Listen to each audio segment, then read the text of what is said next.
held back in pent-up array with no way to anticipate the moment of starting, no head of the green flag until the last moment. Go, go, go! Get your speed up from 40 to 120 miles an hour, bumper to bumper. Fireball Roberts is fishtailing on the second turn. He recovers. These men are master drivers. No speed limit signs on this highway. No one to say, take it easy. No cops to hand out tickets. Just a choice of $74,000 in prize money or disappointment or death. You can't win if you don't pass, and you can't pass if you don't come within a few paint thicknesses of the car ahead. The driver on the highway gives himself 300 feet between cars.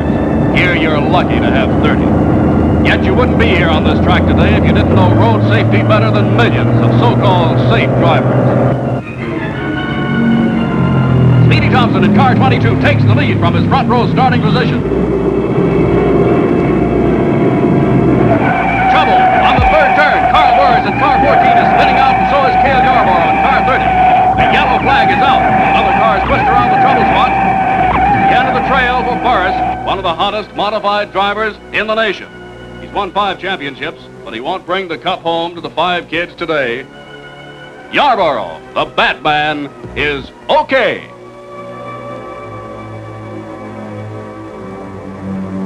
More trouble on that third turn. Rex White and car 4 spinning out. Lee Petty and Jim Reed just avoid him and save themselves for the rest of the race.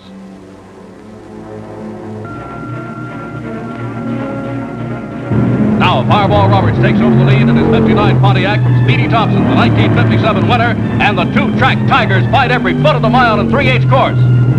Driving the Southern 500 today for the 10th time in 10 starts, his number 3 car plunges ahead for a lead he said before the race he wasn't interested in. He won last year's event with a record speed of 102.48 miles per hour.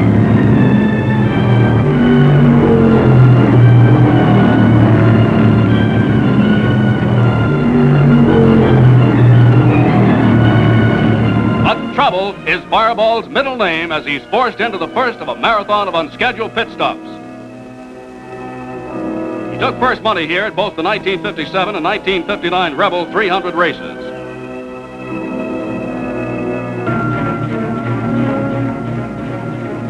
Charlotte Speedy Thompson, another favorite of sports riders to win, regains the front spot. What's this? Joe Eubanks in the number 61 car carrying the Hollywood camera billows smoke on the straightaway and is out of the race for good.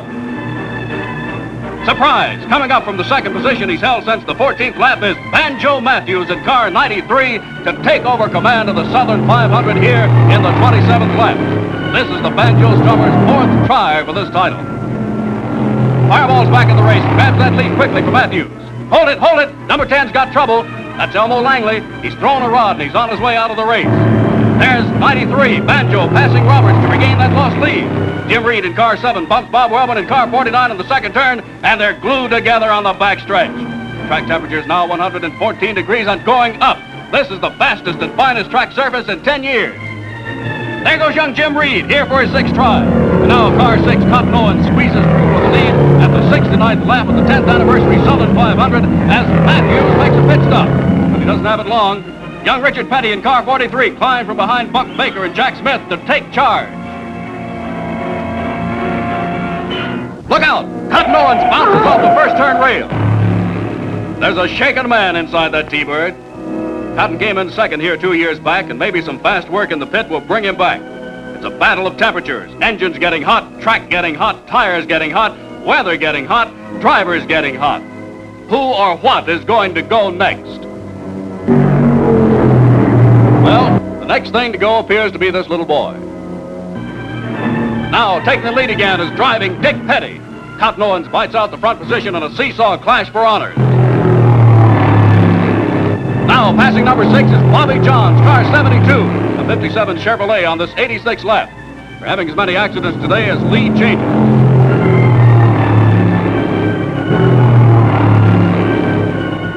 Going out of control is Dick Petty in car 43, skidding sharply. Petty is 2-time national champion Lee Petty's son, here for his initiation to the Darlington Battle Flyer. The skid doesn't keep him from taking a brief lead until Banjo Matthews, car 93, grabs the ball and refuses to be denied. Jimmy Thompson and Bob Wellman are driving mighty close.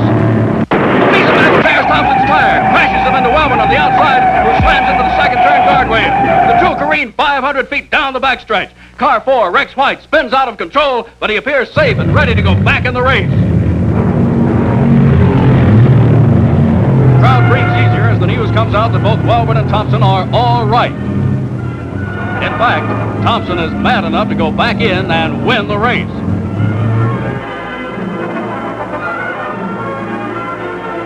Spectators are stunned by the tragic crash of two leading contenders, old-timer Jimmy Thompson in his 7th stab at the Southern 500 and Bob Wellborn making his 4th try.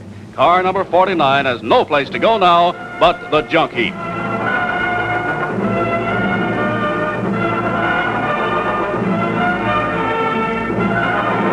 The track crew works around passing cars to sweep the debris.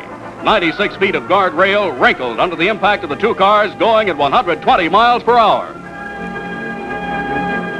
The green flag flies and the boys go back for more. Track temperature is sizzled up to 128 degrees and going up. Tire temperatures range from 250 to 300 degrees Fahrenheit. Dick Blackwell in car number 26 is losing control. He's spinning out going into the second turn. Wasn't high enough, trying for too much speed. He's shaken, but he's okay. Dick ran in the old modified circuit for years. For 3 laps, Jim Reed in car 7 steals the lead, but Banjo snatches it right back. Right now, the 141st lap, Banjo Matthews in car 93 looks mighty good as a contender for the crown. Track temperature just past 130 degrees and the wear is beginning to show. Now, with Jim Reed, Dick Petty, and Joe Weatherly driving for rookie Bob Burdick, all pushing Matthews for first position, Bobby Johns forgets a pit stop and runs out of gas for a costly push to the pits. Banjo Matthews currently dragging, sparks are flying. The front of his car starts smoking, and it looks as Joe Matthews is out of the Southern 500 for good.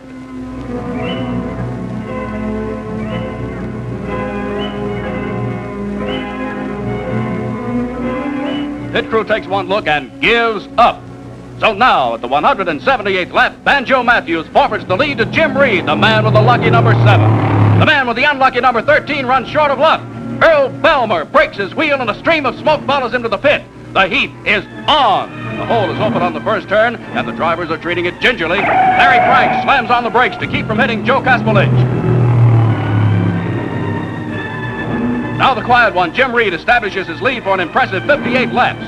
Somehow Reed has stayed out of the trouble spots and is beginning to pay off at this moment. Reed said he preferred racing alone and not with the pack. A good trick if you can do it. They call him short track because of his canny ability to manipulate on the short tracks. He's a Yankee, but a good man just the same. Started racing jalopies back in '47. Right now he's astounding the experts in the crowd by staying away from the pit as if it were a pit viper.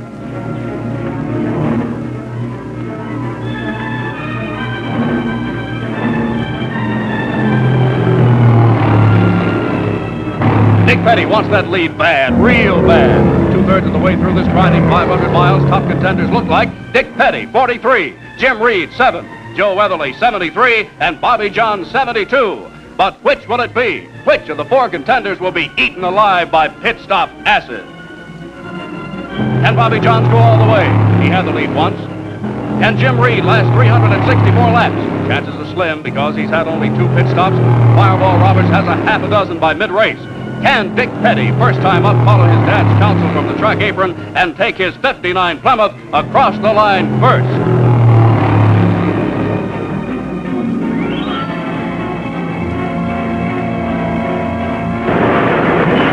Watch it. Dick Blackwell over on the second turn, skids out of control. Dick is driving car 26, one of Tommy Irwin's Ford. He's okay. That was close. When one car skids, the lives of 6 men stand in the balance. Watch Reed now. Watch his tricks as he clips 3 drivers' wings at one pass.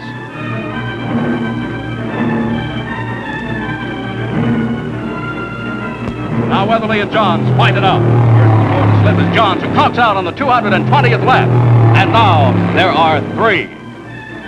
Weatherly plunges into the lead, but a long pit stop cuts into his clock average. The first man to drive that 5,000th mile would have won the battle of heat and pit stops. That's the whole story here today. Burning cars, burning engines, burning tires, burning drivers, burning track. Right now, track temperatures have soared to 132 degrees and still going up. Only 4 pitmen are allowed across that wall when a car stops. Their speed and now or never attitude get those cars back out on the track in impossibly short times. But today it's rough. It's not just gas and tires, but wheels, carburetors, cams, gaskets, rods, clutches, entire engines failing under the cruelty of the heat and speed. Some emerge quickly, others bog down for vital minutes. You've got to realize that 500 miles of brutal treatment like this is like 50,000 miles of wear on your car and mine. Some are lucky, some aren't. Number 13 stays unlucky, starts an uncontrollable smoke orgy, and pulls into the pits a third and final time, a ball of smoky defeat. Belmer isn't superstitious, but next year he may request another number. Now, on the 234th lap, the crowd and the press realize something big is happening. Average speed is over 110 miles per hour, surpassing the wildest dreams. Only 2 short caution flags so far kept that average way, way up, and a new track record is in the making. But the heat still bears down. Something's got to go. Weatherly, Reed, and Marvin Panch, relieving Dick Petty, are leading. Panch loses the wheel at the start of the second turn in a spectacular twist of fate that may kiss goodbye to the title.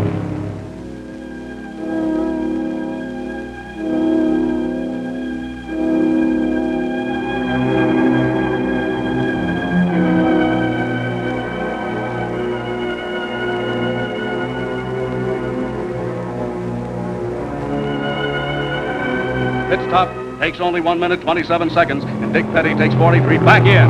But quiet, unassuming Jim Reed has that lead, and he and his Impala are fresh as daisies. Suddenly, the crowd realizes that little Joe Weatherly can't catch him, that Dick Petty can't catch him if he doesn't have to visit the pit. Can he hold out a few more laps? Reed is pouring on the cold and praying nothing will happen. It could be that Jim Reed, the short track veteran, will come up a dark horse winner. What? A Yankee from Peekskill, New York, win the Southern 500, the oldest and largest stock car race in the world? Here he comes now, around that last lap.